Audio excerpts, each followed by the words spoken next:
we are recording. Welcome back, everyone. Once again, this is the Solvable Mysteries Podcast, episode number 35. My name is Juras, and like usual, I'm joined by Glenn Highcove. How are you, man? How are things going on your end? It's pretty weird. This is like the first full week for a lot of us of the social distancing in my state, and they just activated the National Guard here. So yeah, it's pretty weird time right now. Definitely good to think about something besides the coronavirus.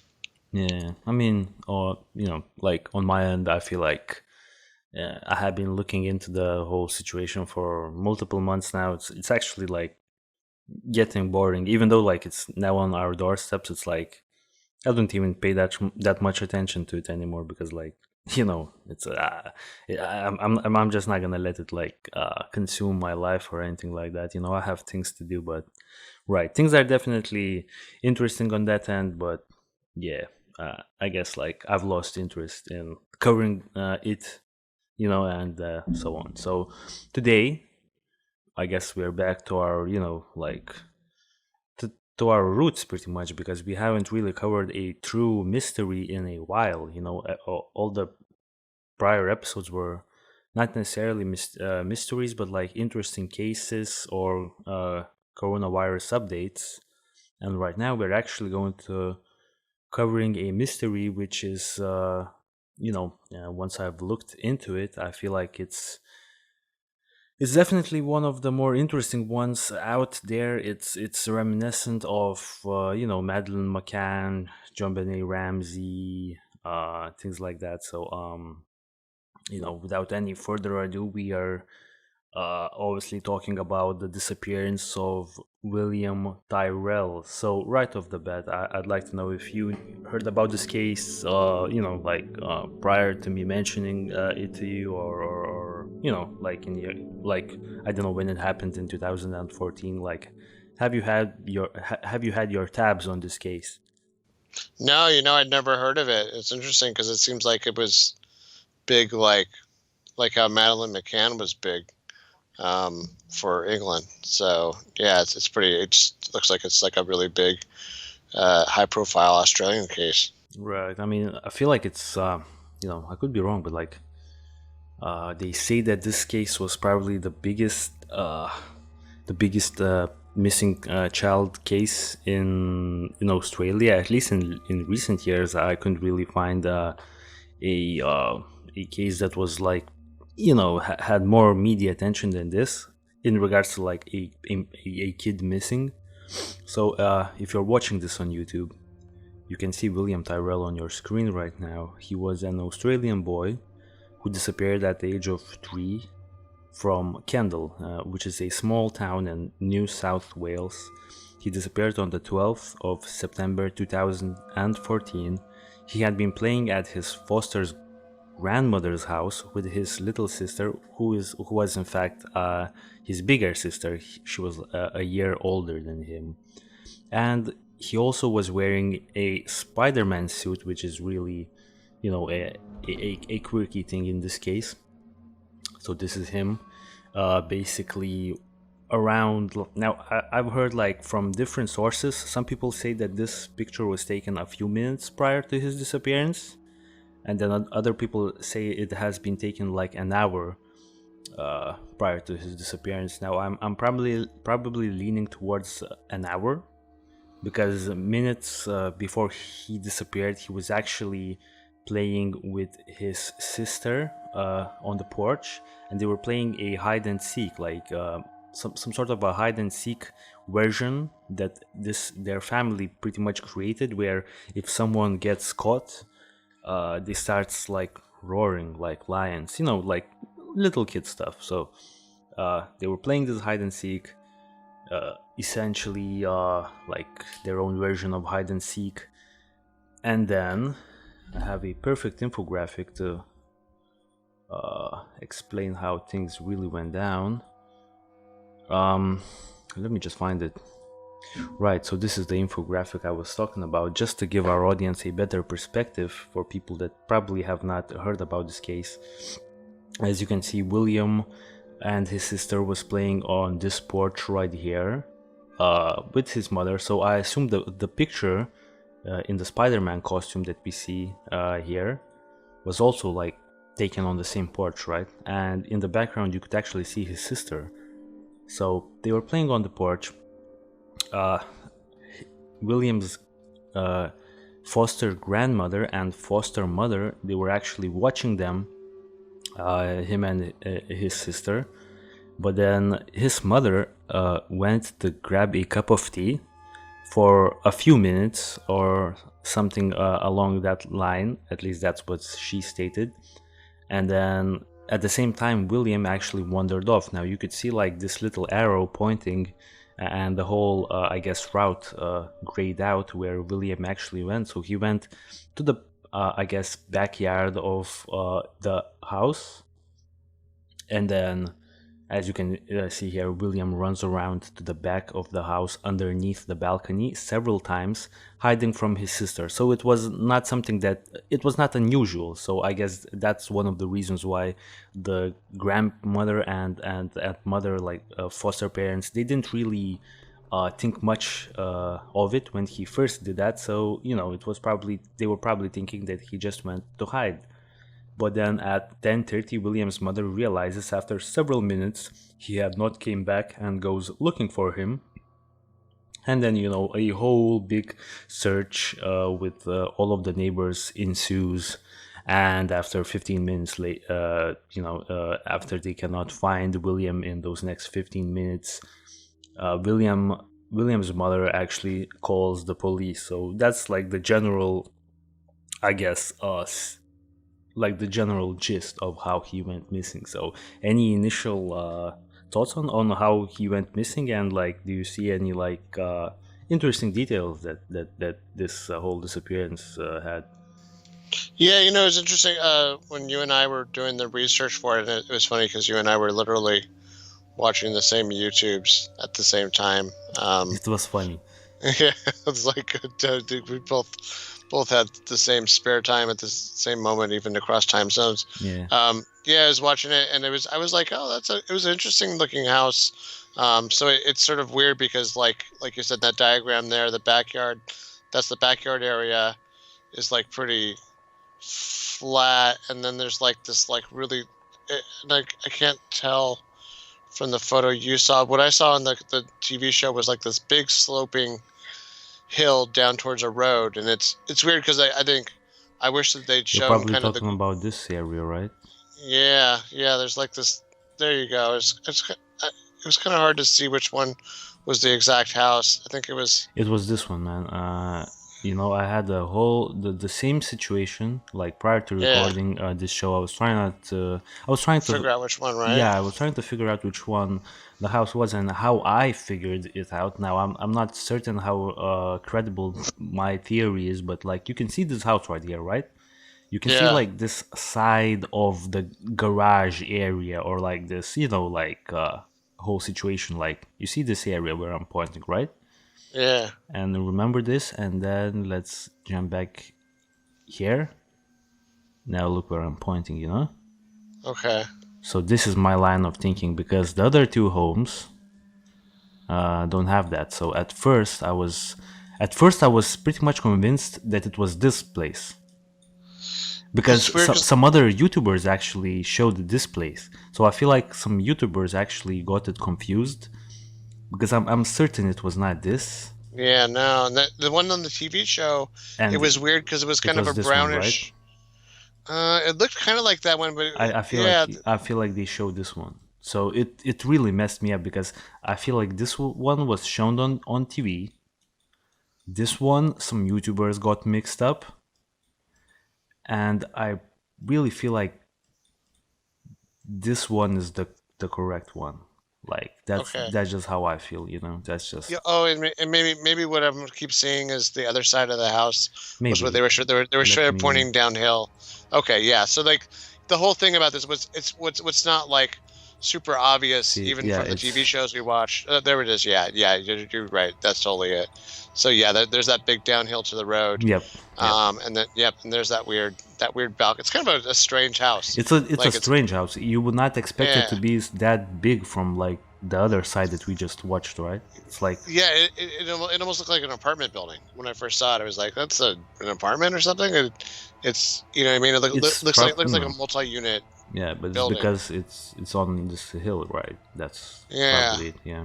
So it was interesting because that like I mean it's funny because I actually like that you showed it's a lot closer to the road on one side than I thought it was. So the way On this side, I right? No, saw it, on the other side, right? yeah, and the other that weird. So it's kind of a weird little road they're on because, and I guess this plays into the case in terms of anybody even being around because it's like a pretty like sparsely populated neighborhood. When you look at it in Google Maps, I mean, like there are some other weird kind of like neighborhoods near it, like with forest in between them, but like their It's super block. foresty. It's super foresty, man. Yeah, there's like I think this is like apparently some kind of national forest that they're right adjacent to, and they call it like basically a bush road, but that they're like right next to. But yeah, like the main thing is it's a dead end road in what is a pretty small town in a fairly rural area. Right. So for two people to even be on their block and like all the way down that street is already a little bit weird. Like, I mean, it doesn't necessarily mean anything because like I live on a street and where people for some reason like to park and just sit on their phone or like drink beer or whatever, and it's just I don't know Right. why they do it, but it happens. So I Yeah. assume it happens in places like that too. But like, yeah, I mean, given the timing and given some of the weird creepos that are about to pop up in our show here, yeah, it's a little strange. So yeah, I mean, it is interesting though that like I guess I'm gonna take issue later with maybe a kid that young. Hmm. I don't know, maybe not keeping your eye on them all the time when there's a road like that. But I guess the assumption was, like I just said, that there's not a lot of traffic on that road. Maybe they just assumed the kid was smart enough. Supposedly the kid, one of the comments I read was that they knew the kid wasn't like a really super aggressive kid. So the kid was kind of fearful, I guess, or like, let me just say cautious. Yeah. Yeah, That's the cautious. same word Yeah. I've seen used. Yeah. So the kid wasn't like known to do things that put himself in jeopardy. So I guess there was some level of trust around him not doing something stupid.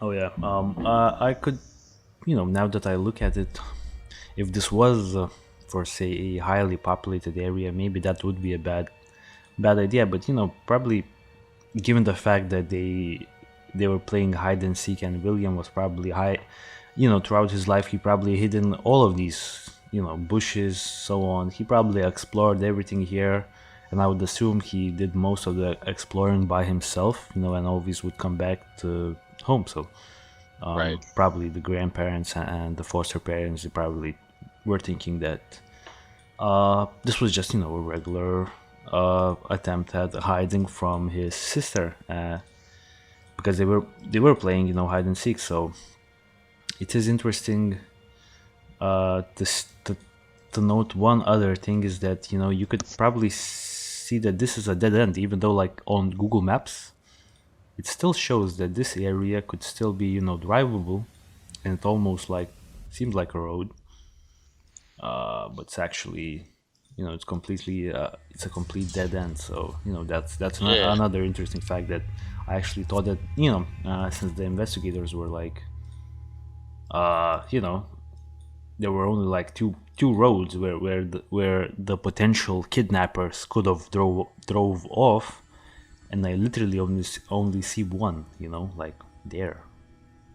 So yeah. It's just yeah. It's just like I could see why you would have a sense of security, just thinking like you're just in such a sparsely populated area. How would anybody even find you? Even if someone was looking for someone to kidnap, or how would Right. anyone even notice you or your kid all the way back there, right? I mean, exactly, and that's interesting. Anyway, so what happens next? Well, one other thing we need to mention is that at this point, when William is essentially missing his grand, his foster father, he's actually not at the house at the same time. He's not there. He's pretty much, from some sources I've read, that he actually went somewhere closer to the Kendall city area, because these are pretty much like outskirts of Kendall. So he went to like the main city area to get better phone connection, something like that, because he was a businessman and he needed to make some phone calls, as you do. So he went there to make some phone calls, and what the foster mother was thinking, and the grandparents as well, that William, knowing that his father would be returning home shortly, he may have wandered off behind the house, so went closer to the street, so somewhere around where we are right now on the Google Maps, to wait for his father to arrive, right? So his father would be coming from that direction, and he would be coming from the city shortly. Now, that was the assumption for a while, that he went and did that, and then the foster mother, really hoped that that was the case, and that the foster father actually took William and they actually drove somewhere or something like that. So they were assuming that that was the case for a little bit, but then once the father actually drove back home, they realized what the situation was, and then I assume like around that general area they called the police. Now, the police arrived 1 hour after the phone call, so some people stated that it was like a really good fast reaction to the police. To me, it was like really weird, like how the heck does it take the police officers to react to a missing child case, like a really time sensitive situation, for like an hour? So it could just be the case that the source that I've read this probably combined the time when the parents and the neighbors were looking for the kid as well. So I don't know, any thoughts on your end on that? Yeah, the one thing I was trying to think is, I know here in the U.S. where we have like big stretches of space, where sometimes you have like just not a lot of law enforcement covering a pretty big area. Yeah. So it'll be like a big area with only a few people, and sometimes, like, unfortunately, that one officer that's available will be like all the way across the county or something, and it just could take a while. So that's what I'm thinking, is just compared to a big metro. Okay. Yeah. Makes sense. I mean, this was not a metro area, by any means. So yeah. So William essentially goes missing. Now, what happens next? Well, the investigation essentially was led by a dude called, I'm not gonna say his name right now, but, or maybe I will if I can find his name now. I probably, yeah, so this guy, if anyone did any research, probably knows about this dude. So he was like the main investigation person who was leading the task force to find William, and he essentially then later on like got fired from that job, and I was also facing criminal charges. So that definitely made me question how credible his work was, in regards of finding William, because the guy was actually pretty shady as well. At least that's the sense that I've got from him. So it could be that the whole operation was botched, because they were probably not doing the best work that they could have been doing. But who knows? They actually accused a man for a very long time that was then turned out to be innocent, and we're gonna talk about him a little bit later on. But I guess to start off the investigation, the first really interesting thing, and I think pretty much like the biggest lead, at least in my eyes, I don't know, maybe you will disagree with me, but like the biggest lead, at least for me, was the two cars, right? Let me just find the image right. So the grandmother of, the foster grandmother of William, actually spotted two cars around an hour before William disappeared. So in such a small road, having two cars, what do you think about that? Like, just parked there. Yeah, I mean, because it couldn't go either way. Like, I unfortunately, both by me and by my child's school, it looks like it happens a lot where it's just these weird people hanging out and for whatever reason have to party. But like, yeah, could be totally different for their situation, and given what happened, it certainly turned out to be pretty significant. Right. So some guys were just hanging out there, right? So for me personally, it seems that it's probably a little bit unusual. Now, I'm trying to locate where these cars were allegedly parked. So it was here, right? It was this area right here, I believe. I mean, I don't know, why would two cars be parked in this vicinity? Like, it's not like you're going anywhere, like it's not you're driving anywhere. So anyhow, one of these cars, now this is gonna be really interesting. One of these cars, you see the white station wagon. Now this car, a very very similar car, belonged to a man named Tony. Once again with the names Tony Jones, right? Tony Jones. Tony Jones was a registered sex offender who was living around the Kendall area, and on the same day when William Tyrrell went missing, he was actually picking scrap metal around this whole area, and pretty much I'm almost 100% sure that the grandmother saw his car parked outside of their home, because essentially, let me just find the picture. This is the car. This is his car. So like, for me personally, the similarities are just crazy. It's the same car, wouldn't you say? Like, it has to be. Yeah, totally. Right. So this car basically belonged to like Tony, a registered sex offender, and he pretty much his car got towed and he was questioned and all that, but then no leads came about. So I guess these two cars is pretty much all the investigation had at that point, in terms of finding who actually kidnapped William. And they assumed that William was kidnapped because one of the police officers I've saw said that they would have, on the like one day after the fact, she said that they would have found William by then. Like, how long would it take for people to find a missing child? Like, I would think at least his remains would have been found, like within a week, right? I mean, they had like over 200 people searching for him. I was thinking, so we would think, but then the Casey Anthony thing made me kind of lose a little faith in the ability of volunteers to find like a dead child's body. You're right. Yeah, that thing kind of like made me question everything after that happened. I mean, because it was like, God, it was right there. Oh my God! Like, yeah, Casey Anthony was really weird. But at this point, I would say they would have found some sort of remains, But like they were adjacent to the foresty area, so if William did wander off into the forest, maybe his remains would have been naturally disposed. You know what I mean?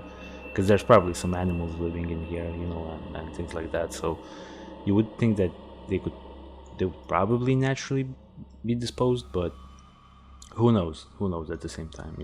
William didn't seem like the type of kid who just would go wander into the forest on his own. So at this point, like, I'm personally leaning towards that someone definitely snatched him up. Like, what are your thoughts at this point? Yeah, I mean, it looks pretty bad. I mean, the way the kid just seems to have disappeared into thin air, it's reminiscent of some of the other stuff you and I have covered, where like, it just stinks of foul play. Right. No doubt. So let's, I guess, talk about the main suspects. I don't know, man. You sent me like a really interesting link from like a few, like from recent times, right? Now I'm gonna Yeah, from the past week.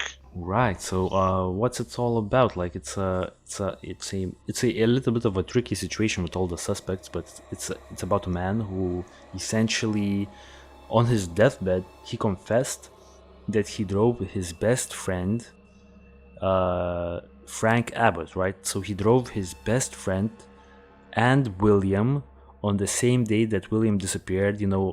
Essentially alluding that Frank Abbott kidnapped William.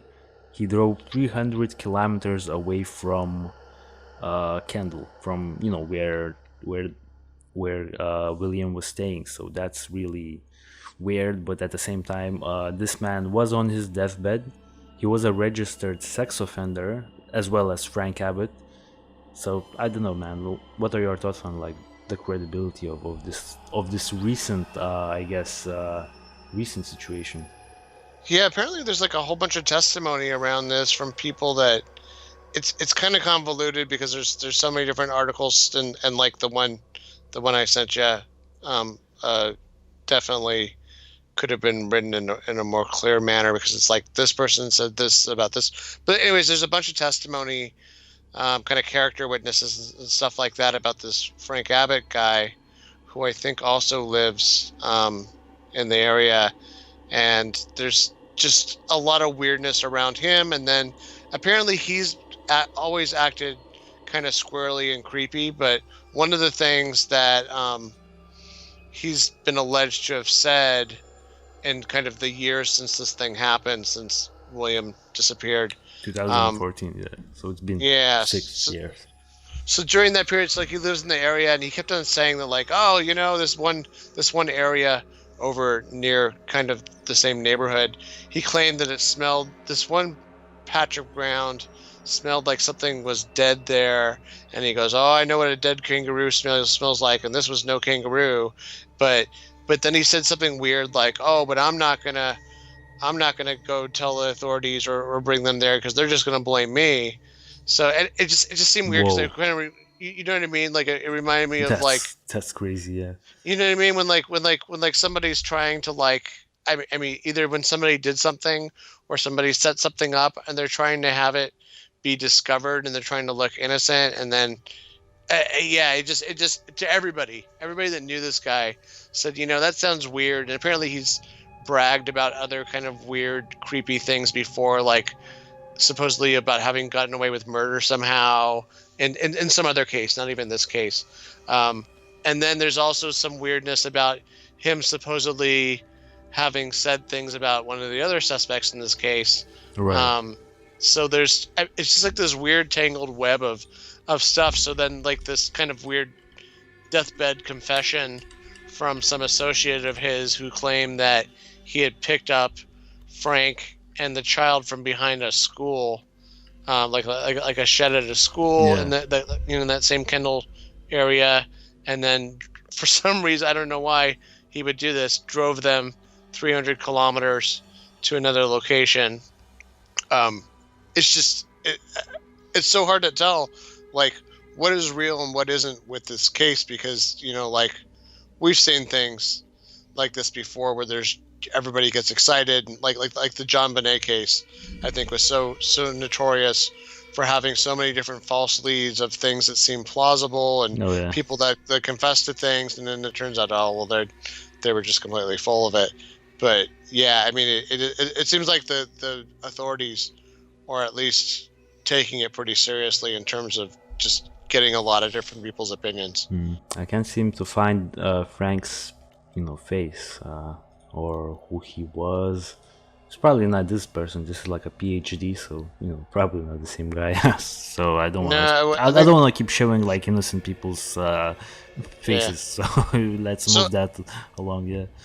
I mean, it's important to call out that I think part of what makes it so hard is there was another person. So there was I guess before the William disappeared, they had a problem with like their washing machine or something, which I can certainly relate to that. I've been having.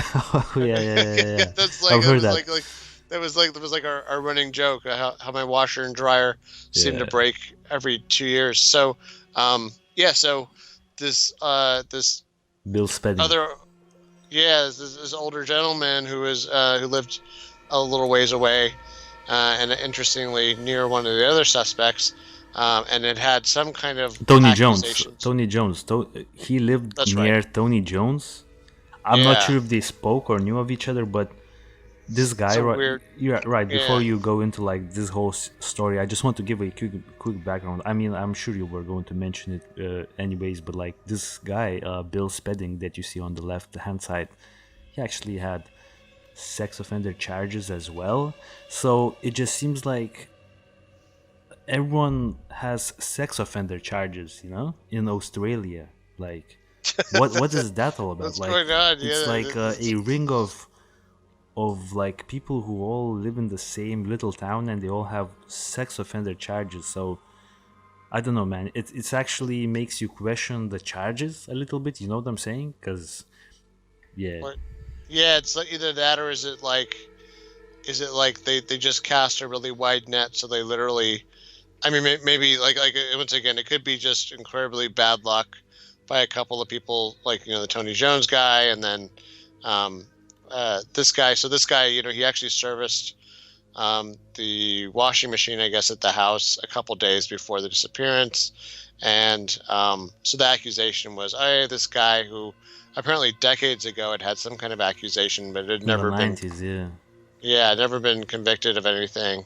The cops are like kind of looking at the list of people that, I guess would potentially do some kind of potential sex crime against a minor or kidnap a kid or whatever. And they're like, oh, well, hey, look, you were just at the house and you saw the kid. And then, so it's interesting. So like one of the things that you and I watched was like this show about kind of the aftermath of the accusations about this guy. So I guess the cops, like you said, especially that one detective, kind of just seems like they closed off a lot of their conclusions, and they're like, oh, this is the guy.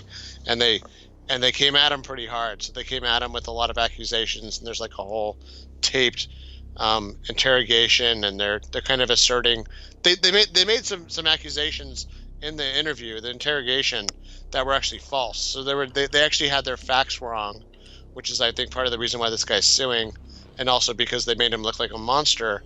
But also he spent 8 weeks in jail as well. So oh my gosh, yeah. I mean, so that's lost earnings and reputational hit. His business went completely down because he ran his own I guess handyman, fixer up type of a business where like he would actually go to these to people that have problems with their I'm not sure if it was only washers, but he would probably service those people. So yeah, that went down the drain, Yeah, that was like a complete mess for him, and then plus the reputational hit. I know when I was researching this on YouTube, I was actually trying to check out another angle, and like at the time, this was a couple of years ago, people were like, oh, slam dunk, who is this guy? And they're just about to lock up the case. So it was really like, it had been basically messaged to the Australian public that like this was the dude, and we have this solved. And then it turned out not to be the case, and so it was pretty unfortunate for him. So yeah. But this guy was like, going after this guy, going after Bill, like pretty heavy, Yeah. He had like some sort of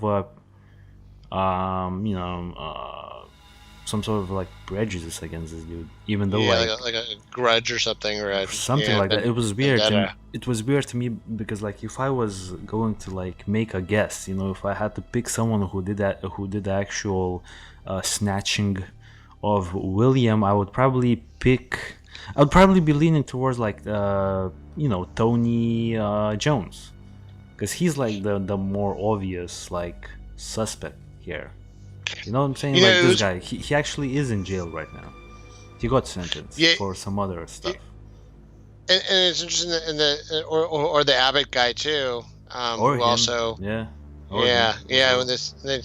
It's interesting because they're all about the same age except for Spedding. Spedding's older, so that was one of the things I had to kind of second guess myself, because with the Spedding thing when I was watching it, and I'm like, well, why would they think like this really old? Because like really old men, this is all kind of based around like levels of testosterone in your body a lot of times, and like sex drive and things like that, and Yeah. like you're like when you think of an old man, you don't think of like necessarily someone who's like super revved up to do something. But then I was like, oh wait, but then the whole Sandusky case, I don't know if you ever followed that here in the US. I did the Yeah.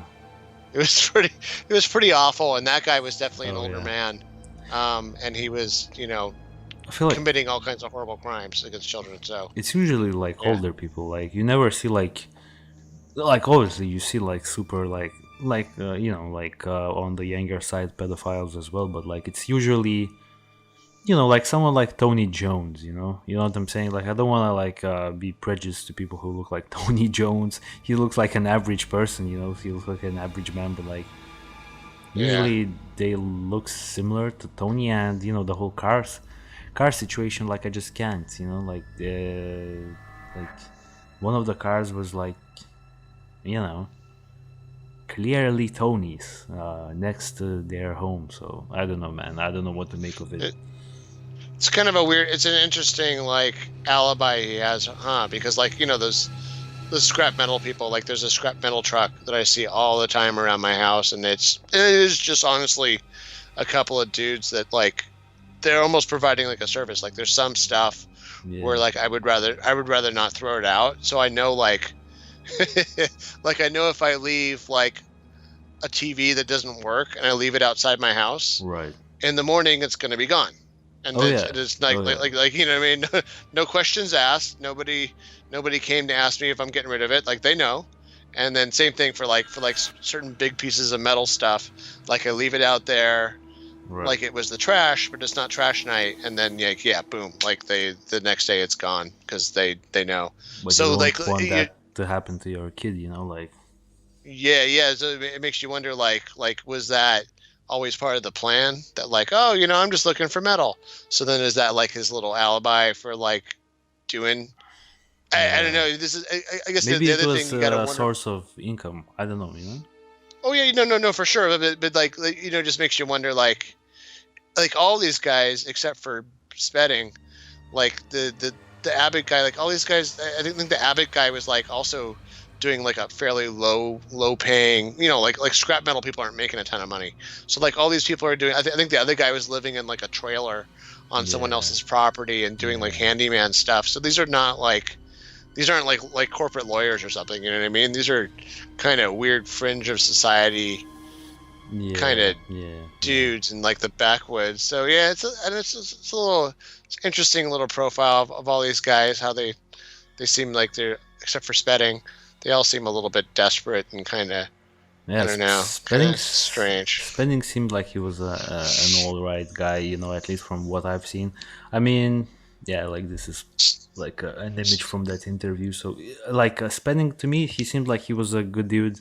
I really got the sense that he wasn't like trying to. He probably didn't kidnap William. I'd be pretty like surprised if he actually did it. And like the charges from the 90s, I really couldn't find any information on that. I don't know, man. Maybe it was like false charges once again. Maybe this dude is just like really unlucky in that regard, Yeah, it's his body language. Even I was watching his body language in the interview, and it's funny because I don't know. My stereotype is if he was guilty of something or hiding something, that he would have been leaning back. You know what I mean? Like he has his arms crossed. But it's more because he's supporting his weight. He's actually leaning forward, like into the questioning. And this exact still you have here, they were questioning him really hard. Like they were making accusations. 6 hours, by the way. Yeah. 6 hours. So yeah. And just coming at him hard, like just really saying some pretty awful accusations right to him, and saying things that weren't true, and essentially accusing him of being a liar. I mean, it was don't get me wrong. I mean, interrogations are interrogations, but this was like they were interrogating him like they had all the facts, and like they were just super sure of it. I mean, it's kind of the thing where, like, you know what I mean? Like normally you would come at somebody and kind of ask those probing questions and try to catch them in a lie, right? And it was like, oh no, we already got you, dude. We're just gonna keep throwing these things in your face and try to get you mad. No, he never, like, I never saw him lean back at all. He was like leaning right into it, like, oh no, Like, I'm innocent and I'm going to prove it to you, and I'm not afraid of anything you're saying. Yeah, So yeah, I didn't even pay attention to that. Like, that's a really good point that you just made. Because naturally you would assume someone who has something to hide, they would probably be leading, like, farther away from the questioning. But like, this dude, like, really seemed like he was trying to answer all. Like, he seemed like he was ready, to answer, because it seemed like he didn't have anything to hide. You know what I yeah, mean? Like, it didn't seem like he had anything to hide there when the, I guess, interviewers were asking him questions. He would not flinch. He would, like, straight up just give them the answers. So yeah. pretty sure that he's innocent. So that leaves us with, currently, that only leaves us with three people that could be potentially involved. So that gives us Tony Jones, the scrap metal guy, who I'm gonna go as far as to say that he was near that house, so he was in the area like 1 hour prior. So that's really suspicious. And he's a sex offender as well, and he's sitting in jail right now. So so for other stuff. So I'm really heavily leaning towards Tony Jones. So This so dude. weirdly, the Abbott guy is also in jail, I think. So that's the other. And apparently they had some kind of, one of the articles we found alleged Oh, that Jones actually confronted Abbott about accusing him, because apparently Abbott had been right. kind of spreading the word that he thought Jones did it, and then so like there's like this like weird little Backhand, like the like, sex offender yeah battle. little gossip circle of like, yeah, talking Who did it? shit Yeah. about each other. Yeah, like it's I don't know, it's so Hmm. weird. Once again, it's like, what, how could there be this like concentration? I mean, I guess here's the other thing that I thought about was, Mm-hmm. you know what, maybe that's why these guys are out there, because it is in the fringes of society, and they're like, this is where like maybe less people know them, or I don't know, you know what I mean? They're like in exile maybe Right. from the big city. Yeah. Maybe also, it's probably easier to conduct their type of, spare time activities, if you know what I'm saying, because, like, it's an area where it's less populated, less ice, which means more, pretty much more routes for escape and things like that. One other thing we have not mentioned, one person. Now, I'm not sure if you have more information on this, but I couldn't really find anything like really in depth. There was this one lady. I think it was a lady. She said that she saw a man. She saw a sedan car, like a four-door car, speeding away with a woman sitting by the wheel, and William in the back seat. And she was like, it's 100% there was William. Like, he was wearing his Spider-Man suit. It was definitely William. See, you heard about this? Like, there was this No, other thing. Like, yeah. the 100% thing is interesting though, because like, so that apparently, because there was such a big search for this kid, there were a couple times where like there'd be like someone on an airplane with a kid that looked just like him, and everybody was like 100% sure, and they the airplane lands and they check who it is, and they're like, oh no, it's not him. But it was like just so many close things. I mean, the Spider-Man outfit does seem like it was him, because how many kids could be wearing a Spider-Man outfit in that little tiny um, Yeah. place in such a small period of time? But I mean, yeah, it's just, I mean, if you saw someone with a Spider-Man outfit, that's you pretty would much think, William. yeah. Yeah.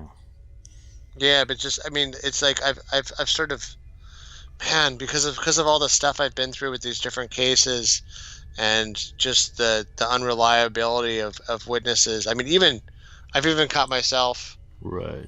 like remembering something one way and then seeing the movie again. And I mean, it's funny actually.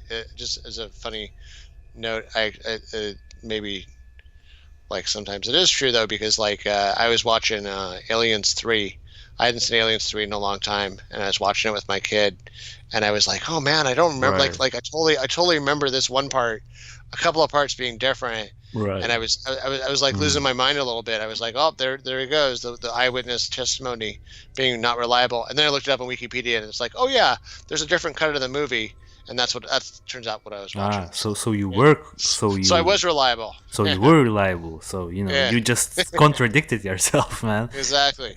Anyhow, I actually managed to find this article that I read. So just for general information, because I definitely want to follow up on what I've just mentioned. So a resident on New South Wales mid-north coast has told an inquest he saw a boy dressed in a Spider-Man suit, which he believes was William Tyrrell, being driven away in the back of a car the day he went missing. So Ronald Chapman, who lived in Laurel Street, Kendall, about 1.6 kilometers away from basically where William was staying, he told the coroner's court yesterday, he obviously not yesterday, but like when he did back in the day, he was certain the child he saw was the missing toddler. And this is his exact quote, "I'm 100% sure it was William in the back of the car," Mr. Chapman said at the inquest in Taree, according to the Daily Telegraph. William was wearing a Spider-Man suit while playing outside his foster grandmother's home on September 12, 2014, when he vanished. It is believed William went missing from the property about 10:15 a.m. Mr. Chapman said he was walking to his mailbox about 10:45 a.m., so around like a half an hour after the fact, when he saw a woman in a four-wheel drive driving so fast she almost lost control of the car around the corner. In the back seat, a young boy with his hands up on the window, he said.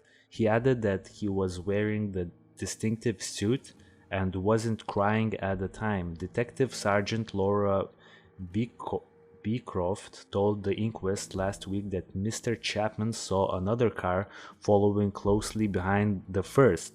While the first vehicle was driven by a woman, the second car was driven by a man. Detective Beecroft said further investigations revealed that on the same morning, a mother and her two children were visiting a resident across the road, and one of the children, a boy, had a Spider-Man suit. However, she said the child Mr. Chapman saw in the back seat of the car was not the child visiting the street. From the information provided by the child's mother, it was not the child that Mr. Chapman saw, Detective Beecroft said. Mr. Chapman first reported the sighting on the police several weeks after William went missing after being urged by his family. Investigators haven't ruled out that the child Mr. Chapman saw in the car may have been William. Fresh details have been added to the case during the inquest, with one of the neighbors giving new information about the conversation he had with William's foster grandmother. Last Thursday, Paul Savage, who lived across the road from where the 3-year-old disappeared, told the inquest he had a conversation with the 75-year-old foster grandmother shortly after a neighbor alerted him William was missing. So I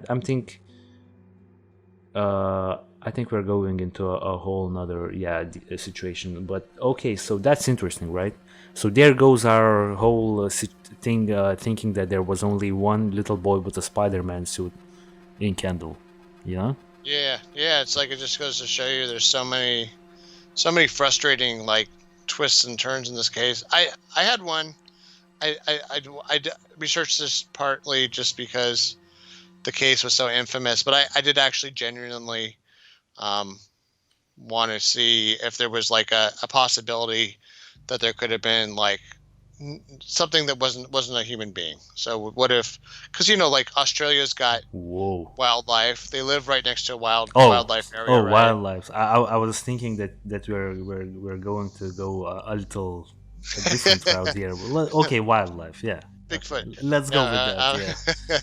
UFOs. No, who knows, right? But no, so yeah, so like there's a famous case from Australia where a lady's baby went missing, and she said a dingo ate her baby. There's like it actually became like almost like a meme, like sort of a really bad joke, like a mean joke, but like a dingo ate my baby. But like but like it turned out that they think it probably did actually happen. So like originally this lady shit. actually went, yeah, there's a famous case, and I think Meryl Streep did a movie about it fairly recently. But it was a lady who she was out camping and with like her newborn and with like her other child, and her baby went missing, and she threw, she was like, oh my God. Right. And then apparently dingoes had been being kind of aggressive in the area, and she claimed a dingo took her baby, and the authorities claimed that that like she had murdered her own baby, maybe out of postpartum depression or something, that she'd cut. Yeah. That she'd cut.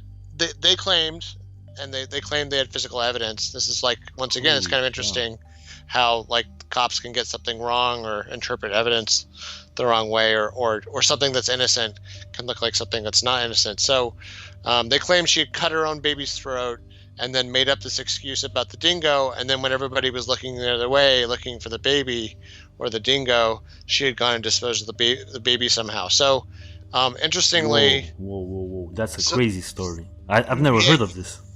Yeah, no. So this was like early, like I think it was 1980, and it was a really famous case. It was kind of like It's almost Lindy like Chamberlain Creighton.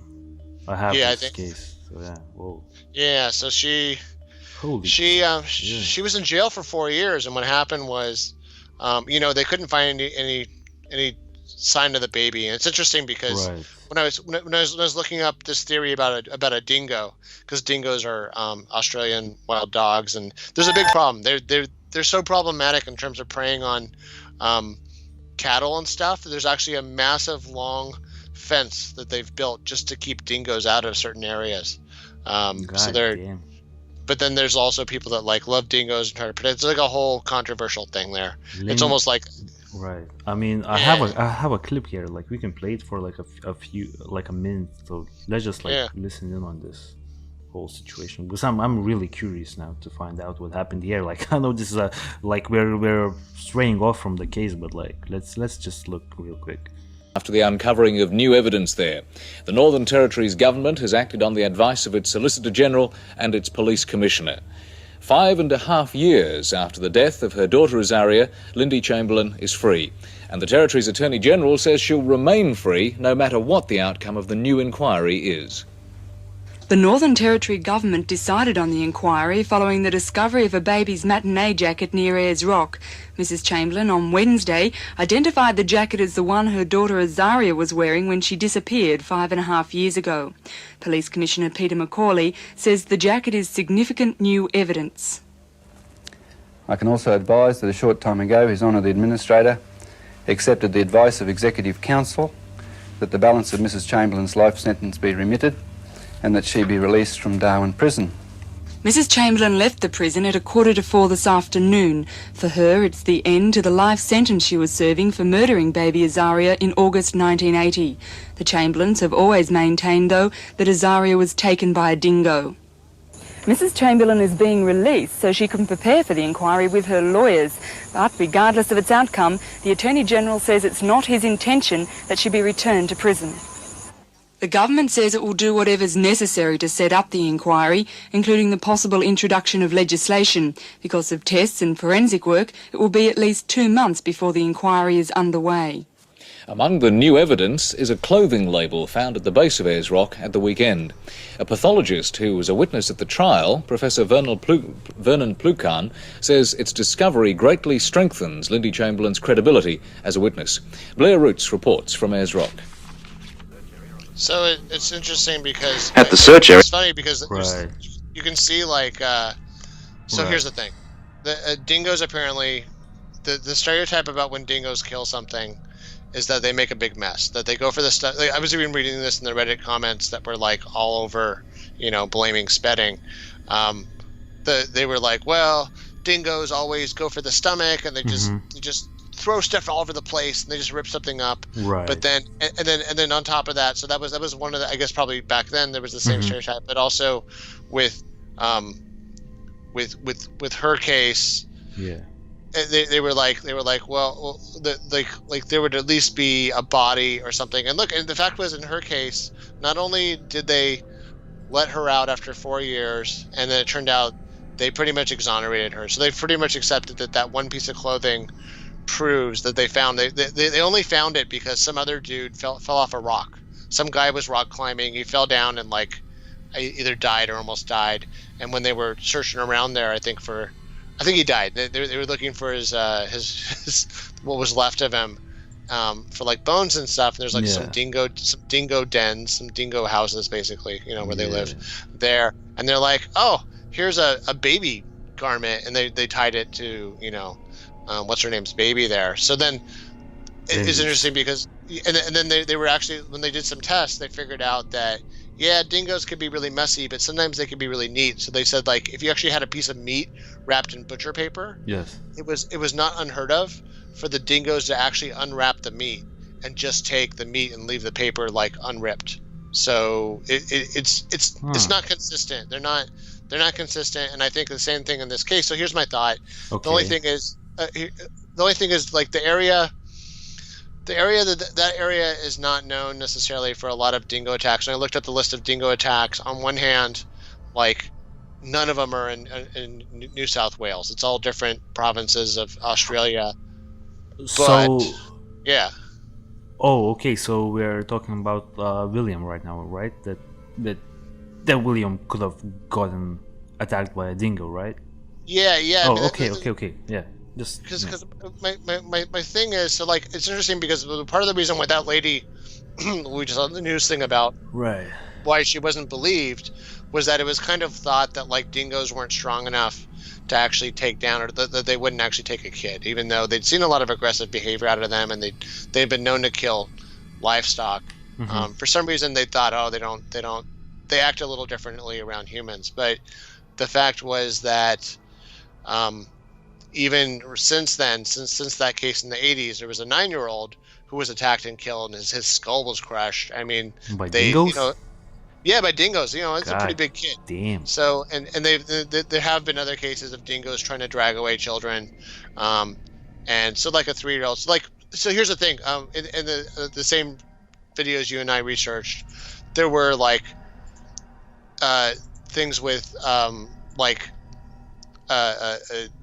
where they did check like where you would think. So they checked ponds, they checked around, like it wasn't like they just did some kind of mild search. Like they did a pretty good search of like trying to see if the kid potentially was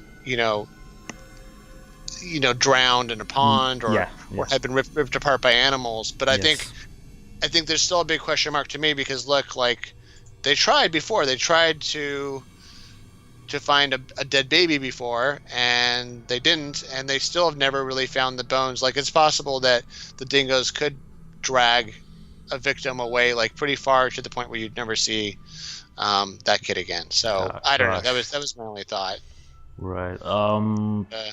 It seems to have not come up at all. Okay. Like the only hole in the dingo theory I have is, and I'm sure you would agree, that William, if he was snatched somewhere around this area where he was last seen by a dingo, he would probably make a bunch of noise, and that's probably the only thing I have against the dingo theory. But, and also, I'm not a wildlife expert, but it seems that this is not like the scenery where dingoes would like roam. I think they're more like deserty-ish type of animals, right? I'm not sure though. I could be wrong. No, you're right. I mean, it's what I was seeing was anecdotal stuff from Australians saying, they weren't too aggressive there. Apparently, their aggression really varies by like how much they get fed by people or get into trash, or whether there's cattle around. And apparently they're generally pretty shy, but obviously some exceptions. So I think like the campsite where that lady lost her baby, Right. case in point, was a place where they were getting fed by tourists a lot and getting into trash and things like that. So they'd learned to be aggressive. So yeah, I mean, it seems to have not even been on the radar of the cops, and I guess I don't really want to second guess them, other than it did kind of pop into my head like a dingo stole my baby. So I was like, Okay. oh Yeah, I've yeah. never heard about that one. That was actually a really interesting case that you just introduced me with, and I may have to look into that. Who knows? Maybe that's gonna be an episode one day. Like that's interesting. That's definitely interesting. Like we have to mark this one just for like further notice. So yeah. So okay. Since we pretty much covered like the gist of this case. Like I was trying to find like any new like reports on this, and like the only new thing that I found was that confession on the deathbed. Like have you found anything else in terms of like new stuff, like 2020 stuff? Because like that's the only thing I have is that confession. I didn't really see anything else. Yeah, no, the same thing. It seems like it's just another one of those really frustrating cases, like the Madeleine McCann case, where the kid just vanishes. Yeah, I mean, and not even like the other one we covered, the British family on that one island, where it seemed kind of clear that Ben like Needham case, yeah, like yeah, that they'd was probably the parents are just like we have to like yeah, once again like, mention how poorly the Ben Needham parents reacted. Like those people were messed up, like. But yeah, just I mean, it seemed like they were drunk or something. But yeah, even with the Madeleine McCann case, once again, it's like someone, at least with the Ben Needham one, it seemed like probably the kid had accidentally been killed on a construction site and then they covered it up. But the Madeleine McCann case, or like this case, what happened? Like there's no sign. Like just someone's child, someone's baby, just completely disappeared and nobody knows anything. And it just it's so strange. And then even in the case of like these alleged pedophiles or sexual predators, it's like, well, man, it's like one thing to like want to do something, but to actually like cross that line and like actually kidnap someone's, just, I mean, it has consequences, right? Like clearly, right? There's stuff's gonna happen if someone's kid goes missing. And by the way, just kind of, I know we're kind of coming up to the end here.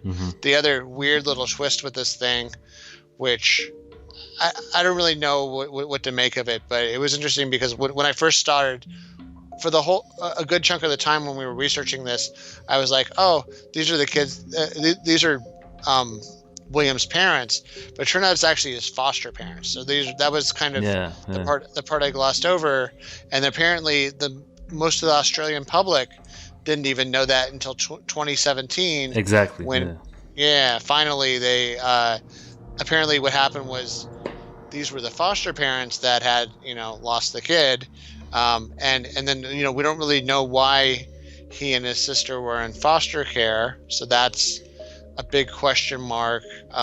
It is. What are the circumstances around that? And then I guess the other thing that's like interesting is kind of like the big cover up that because the Australian Foster Children's Agency, whatever the official title is for them, they were so worried about getting bad press because it doesn't look good when you take somebody away from their parents and they lose the kid. They lose the kid. Like that's not like a super great commercial. No. Yeah, that's not the way everybody likes it to go down. So yeah, it was pretty like there's a lot of like weirdness going on with this, and once again it's just really frustrating that like we may never actually find out. Right? I don't think we will. Like some cases you sort of have a sense that something's gonna come up soon, like Kristen Smart for say, right? Like you sort of have an idea that damn, something's gonna come up, like we did that update just shortly. But with this one, I just have a sense that it's just gonna stay cold for forever, like that just like my like sense. Same with Madeleine McCann, you don't expect to find out, oh, they found out what happened, or Ben Needham, it's like, that's it, man. Like 5 years have passed. I feel like those first 2 or 3 years is when you can get the answers, If it goes into after like the 5 years, I feel like it's done, I really feel like it's done. Like we will never find out, which is really unfortunate. Yeah. Yeah, it's gonna be like someday in like the distant future, like I don't know. I mean, I don't even know how to describe it. I really hate to. I don't really mean to sound like humorous about it. It isn't, but it's almost like this will be some kind of prehistoric finding for some future people, that they'll find some kid skeleton, in the ground in some random place. Maybe like maybe someday they'll be able to see everything that's under the ground, or had been somewhere. Maybe. But until then, we're stuck with the unknown, and it is what it is.